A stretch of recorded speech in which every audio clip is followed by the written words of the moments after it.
হাসিনা যখন হেলিকপ্টারে করে পালিয়ে গেছেন, তার আগে শুধু তার আত্মীয় স্বজনকে সিগন্যাল দিয়েছিলেন আগের সপ্তাহে তারা যাতে পালিয়ে যেতে পারে। তারাও পালিয়ে গেছে। বাংলাদেশে তার হাজার হাজার লক্ষ লক্ষ কর্মীকে অরক্ষিত রেখে গেছেন।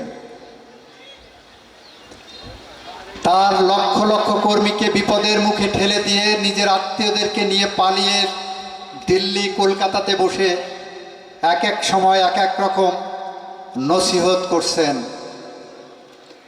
আমরা দ্ব্যর্থহীন ভাষায় বলতে চাই, আমরা শহীদ আবু সাইদ, শহীদ মুগ্ধ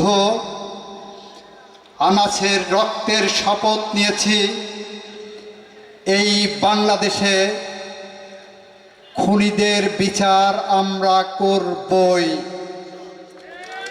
দিল্লি বসে কোনো নসিহত বাংলাদেশের মানুষকে সেই বিচার থেকে পিছনে ফেরাতে পারবে না। আমাদের জীবনের বিনিময় হলেও আমরা সেই বিচার করতে প্রতিশ্রুতিবদ্ধ। এটা বাংলাদেশের প্রতি আমাদের প্রতিশ্রুতি, এটা শহীদদের প্রতি আমাদের কমিটমেন্ট। আমরা এই বাংলাদেশ গড়ে দিয়ে যেতে চাই যাতে করে ভবিষ্যতে আর কোনো সরকার এভাবে খুনি হয়ে বেড়ে উঠতে না পারে, আর কোনো সরকার বাংলাদেশে যাতে কোনো গণতন্ত্র হত্যা করতে না পারে।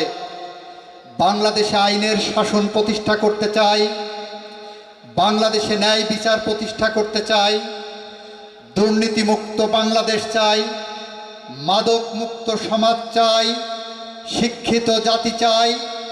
যেভাবে শিক্ষিত জাতি প্রতি বছর ঘুরে ঘুরে এসে তার সমাজে তার শিকড়ে ফিরে এসে গর্বের সাথে বলতে পারবে তারা এমন একটি বাংলাদেশ উপহার দেওয়ার জন্য যে সংগ্রাম শুরু হয়েছিল, সেই সংগ্রামের একজন সৈনিক ছিলেন।